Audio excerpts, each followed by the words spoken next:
Could your favorite superfood be doing more harm than good? Let's talk about avocados. These rich, creamy fruits have become a true sensation in the world of healthy eating. In the US alone, more than 8 pounds of avocado are consumed per person annually. They are rich in heart-healthy monounsaturated fats, fiber, potassium, and essential nutrients. But here's the catch. Despite their impressive profile, avocados can quietly undermine your health if you make one of 6 common and surprisingly risky mistakes. It's a striking paradox. Millions of people choose avocados believing they are one of the smartest dietary choices. But without realizing it, many are putting themselves at risk, from digestive problems to severe allergic reactions. Social media has turned avocados into a cult. People add them to smoothies, spread them on toast, and even use them in desserts, often without understanding the possible downsides.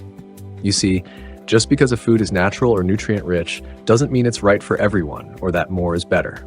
Today, we're going to pull back the curtain on 6 common mistakes people make with avocados. All of them are backed by peer-reviewed scientific studies and can quietly derail your wellness efforts, or worse, put your health at risk. If you're ready to learn how to enjoy this wonderful fruit the right way to get all the benefits without falling into hidden traps, hit that like button, and I'd love to hear from you in the comments. Do you eat avocado daily, weekly, or maybe you're a guacamole fan? Let's figure out how to make this superfood work for your body, not against it. Let's start with mistake number 1, ignoring the hidden toxin, persin. Here's what few people know. All parts of the avocado plant contain a natural fungicide called persin. It's part of the plant's defense system and is found in the leaves, bark, seed, and even the skin. In all of these parts, the concentration is much higher than in the flesh we usually eat.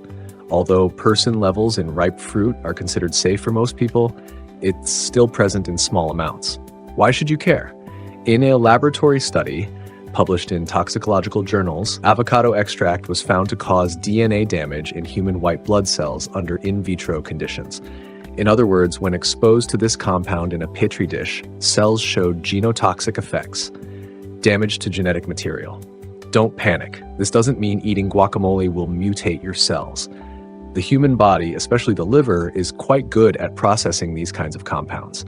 But it still raises important questions about long-term daily avocado consumption, right? Especially for people with liver conditions or heightened sensitivity. What's more concerning is how persin affects animals. In birds, it can cause rapid heartbeat, breathing problems, and even death. In mammals like goats and horses, large doses have been linked to inflammation of the mammary glands and heart issues. While humans are generally more resilient, individual sensitivity does vary. The takeaway: never eat avocado leaves, bark, or seeds, even in powdered or tea form. If you eat avocados regularly, consider following a cycle, like 5 days on and 2 days off to give your body a break, and pay attention to symptoms like persistent fatigue, digestive issues, or skin flare-ups. These could be your body's warning signs. Next up, mistake number 2, the calorie trap. Overeating avocados and unintentional weight gain, when healthy becomes too much. Avocados have a stellar reputation in the wellness world, and for good reason. But behind that health halo lies a surprising truth. They are incredibly calorie dense. One large avocado contains about 320 kilocalories, and it's very easy to overeat without realizing. Here's where things get tricky. While avocados can help with weight management, that benefit entirely depends on portion size, which many health-conscious individuals overlook. In fact, research paints a more complex picture than what's shown in social media. One study, published in the Journal of the American Heart Association, observed participants who ate 1 avocado a day for 6 months. The result, no weight gain. But that doesn't mean more is better. It simply confirms that moderation works. Another large-scale study, the Adventist Health Study, showed that people who consumed avocados generally had lower body weight. But here's the catch. Those benefits were observed with small portions, about 32 grams per day, which is roughly a quarter of a medium avocado. Mistake number 3, the cross-reactivity crisis, latex fruit syndrome. Millions of people with latex allergies may also react to certain fruits, and avocados are near the top of that list. This reaction occurs due to cross-reactivity, when the immune system mistakes similar proteins in different substances as the same threat. In this case, proteins found in avocados are structurally very similar to those in natural rubber latex. Avocados contain class 1 chitinases and patatin-like proteins, which structurally resemble the latex allergen hevein. So when a person with a latex allergy eats avocado, the immune system may misfire, triggering symptoms that range from mild to potentially life-threatening. Who's at risk? Of course, people with confirmed latex allergies, but also healthcare workers, cleaning staff, food service employees, and others who frequently come into contact with latex. Many people don't even know they're sensitive to latex until they experience a reaction to foods like avocados, bananas, or kiwis. Symptoms may begin with itching or tingling in the mouth and throat, swelling of the lips, tongue, or face, or localized rashes. But in some cases, it can escalate into generalized hives, difficulty breathing, rapid heartbeat, dizziness, or anaphylaxis, a life-threatening condition. In fact, studies show that up to 53% of people with latex allergies test positive for avocado-specific antibodies, making it one of the most common allergenic foods in this group. If you have a latex allergy or suspect you might, be sure to consult an allergist before continuing avocado consumption and consider allergy testing for your safety. Mistake number 4, storage and contamination, a hidden food safety risk. This point gets far less attention than it should, but it's extremely important. Improper storage and handling of avocados can expose you to dangerous bacteria even before you cut them open. Why? Because avocados are grown in hot, humid climates, the ideal environment for harmful pathogens. Their thick, bumpy skin may look like protection, but in fact, it contains tiny crevices where bacteria such as Salmonella, Listeria monocytogenes, and E. coli can hide. What's worse, most people don't wash avocados before cutting them, and that's a serious problem.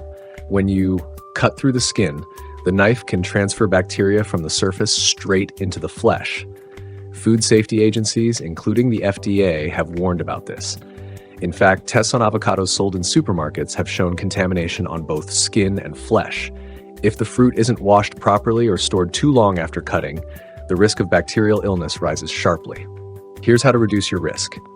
Always rinse avocados under running water and scrub gently, even if you don't plan to eat the skin. Use a clean knife and cutting surface. Once cut, refrigerate immediately and consume within 1 to 2 days. Never leave sliced avocado at room temperature for extended periods. While the risk of severe illness is relatively low, it's not zero, especially for older adults, pregnant women, or those with weakened immune systems. Proper handling can make all the difference. Mistake number 5, medication interactions, a hidden risk most doctors miss. Avocados may seem harmless, but they can cause serious complications when combined with certain medications, a fact rarely mentioned in standard medical appointments. The first area of concern involves blood thinners such as warfarin, Coumadin, and newer anticoagulants like dabigatran and rivaroxaban. Avocados contain a moderate amount of vitamin K, a nutrient essential for blood clotting. These medications work by limiting vitamin K activity to prevent dangerous clots. That's why consistency is key. Your doctor adjusts your dose based on your usual vitamin K intake. If you suddenly increase your avocado consumption, it can upset the balance, reducing the effectiveness of the medication and increasing the risk of clotting. On the other hand, if you've been eating avocados regularly and suddenly stop, your blood may become too thin, increasing the risk of internal bleeding. Either scenario can have dangerous, even life-threatening consequences. But that's not all. Avocados are also high in potassium, about 975 milligrams per cup, much more than bananas. For people taking medications such as ACE inhibitors, e.g. lisinopril, angiotensin receptor blockers, e.g. losartan, or potassium-sparing diuretics, e.g. spironolactone, this can become a problem. These drugs already raise potassium levels in the blood. Eating too many avocados can push you into hyperkalemia, a condition where potassium levels become dangerously high. Symptoms include arrhythmia, muscle weakness, nausea, and in severe cases, cardiac arrest. There's also a third concern, especially for people with type 2 diabetes.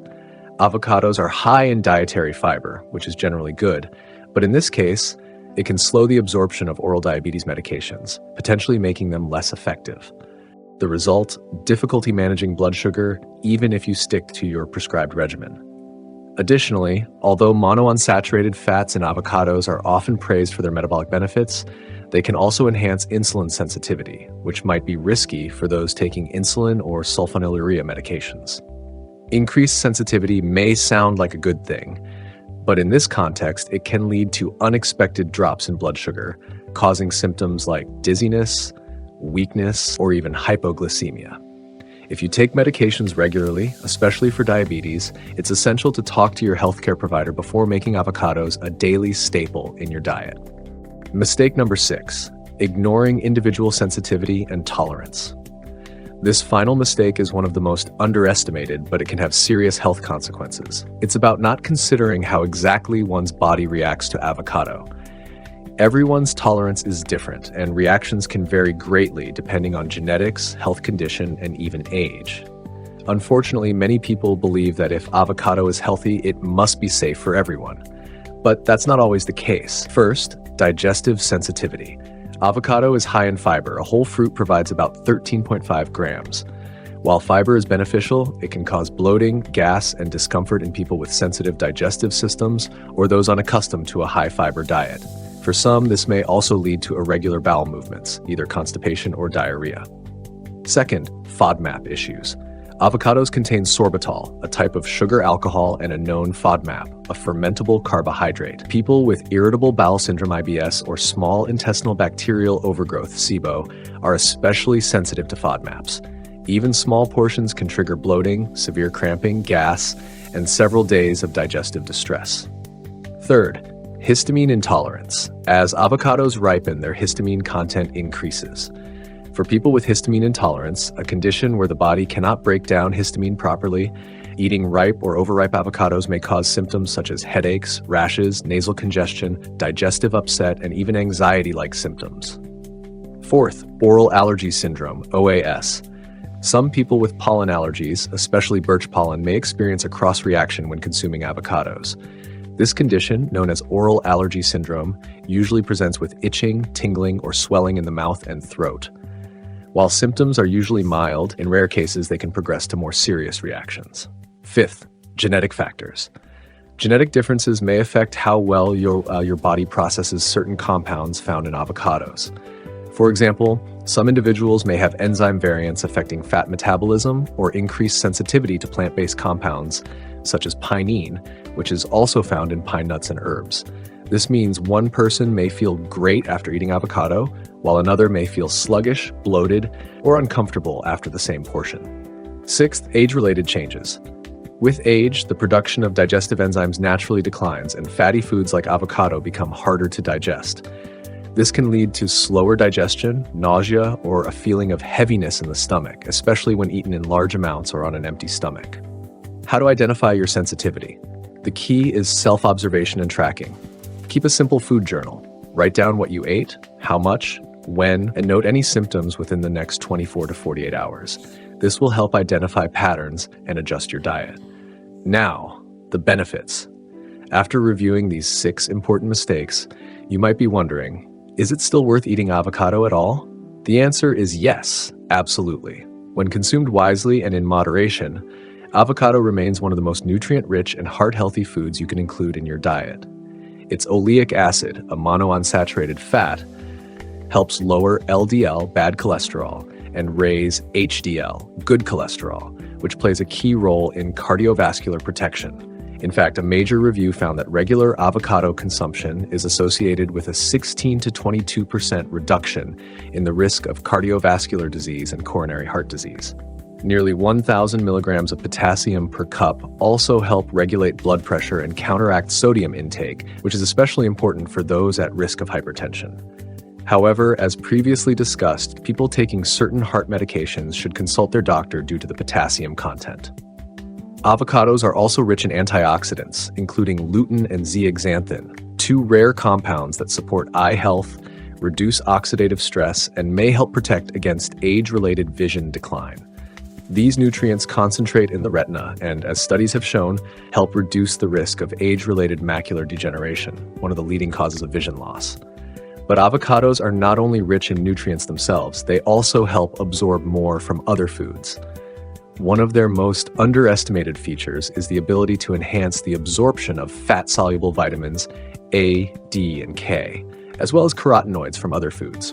Studies have shown that adding avocado to a salad increases carotenoid absorption by 3 to 5 times compared to salads with no fat source. So what's the ideal dose? For most people, the optimal amount is 1/3 to a half of a medium avocado about 3 to 4 times a week. This dose provides the perfect balance between benefits and risk minimization. Now that you know both the risks and the benefits, let's discuss how to implement this into daily life. The goal is to create a personalized and sustainable strategy tailored to your health. First, assess your current condition. Before making avocado a regular part of your diet, evaluate your current health status, allergies, and medications. If you are managing diabetes, blood pressure, or have known food sensitivities, consult your doctor or dietitian first. Avocados are nutrient-rich, but they may interact with medications or hidden conditions in unexpected ways. Second, ease in gradually. If you're just starting to eat avocado regularly, start slowly. A few slices, about 1/4 of a medium avocado every other day. Monitor your body's reaction. Keep a simple food journal. Write down what you ate and any symptoms within 24 to 48 hours. This will help identify tolerance levels or hidden sensitivities early on. Third, follow safety guidelines. Safe handling is critical. Wash the entire fruit under cold water before cutting, even if you won't eat the skin. Use clean knives and cutting boards to avoid cross-contamination. Store cut avocado in the refrigerator immediately and consume within 2 to 3 days. Never leave sliced avocado at room temperature for more than 1 hour. Control your portions. Use measuring tools or kitchen scales to understand what a healthy portion looks like. 1/3 of a medium avocado is about 50 grams and around 80 to 100 kilocalories. Even overeating healthy fats can stall weight loss or interfere with medications. Fifth, rotate consumption days. Instead of eating avocado every day, try alternating, 3 days on, 2 days off. This gives the body time to process bioactive compounds and reduces the risk of accumulation or sensitivity. Summary: 6 critical mistakes to avoid. Let's quickly review the main mistakes people make when eating avocado. Person exposure. Ignoring the natural plant toxin found in the skin, leaves, and seed. Calorie overload. Forgetting how calorie-dense avocado is and overeating. Cross-reactivity with latex. Not linking avocado to latex allergy. Improper storage. Leaving cut avocado at room temperature, allowing bacteria to grow. Drug interactions. Not accounting for effects on blood thinners, potassium, and diabetes medications. Ignoring individual sensitivity. Overlooking the unique reaction of one's body. Have you made any of these avocado mistakes without realizing it? Have you had symptoms that previously seemed unexplainable? Share your experience in the comments. Your story might help someone else. If you have any questions or something to say, leave a comment. You'll find more information on this topic via the links in the description under this video and on our channel.